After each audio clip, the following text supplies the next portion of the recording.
আমাদের হাতে তুলে দাও। মমতা যখন বিচার দিচ্ছে না, আমাদের হাতে তুলে দাও। আমাদের বাচ্চাটা মেরেছে, আমাদের হাতে তুলে দাও। আমরা চাই মৃত্যু। আমরা চাই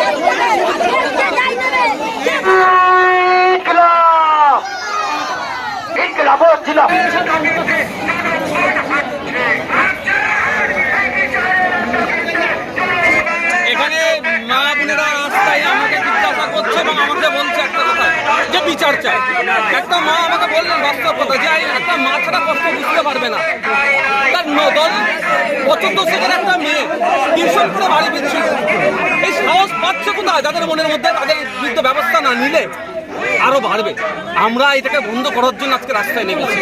আজকে মহিষবাড়ি বাজারে আমরা এই যে এক স্কুল পড়ুয়ার সাথে যে হয়েছে, অন্যায় হয়েছে, যে অত্যাচার হয়েছে, যৌন নির্যাতন করে খুন হয়েছে, যে বা যারা দোষী তাদের সর্বোচ্চ শাস্তি এবং পুলিশি গাফিলতি আছে, সেই পুলিশগুলোর বিরুদ্ধে বিভাগীয় কি তদন্ত হচ্ছে, তাদেরকে সাসপেন্ড করা হচ্ছে কি ক্লোজ করা হয়েছে, সেটাও আজকে জবাব দিচ্ছ না রাস্তায় আমরা নেমেছি।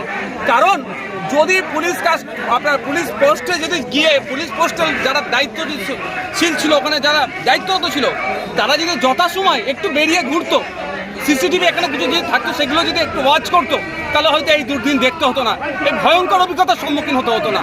তাই এতে পুলিশের গাফিলতি আছে, পুলিশ মন্ত্রীকে জবাব দিতে হবে। আপনারা কি কোর্টে যাবেন? দেখুন, পরিবারের লোকজনের সাথে কথা হচ্ছে, আমরা অ্যাডভোকেটের সাথে কথা বলছি, প্রয়োজনে আমরা এখানে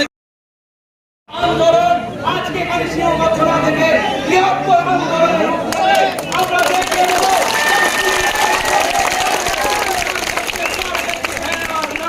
এই উত্তর আমরা সেদিন দেব। খুব শীঘ্র আমরা তৈরি থাকুন, ভালো থাকুন, সাথে সাথে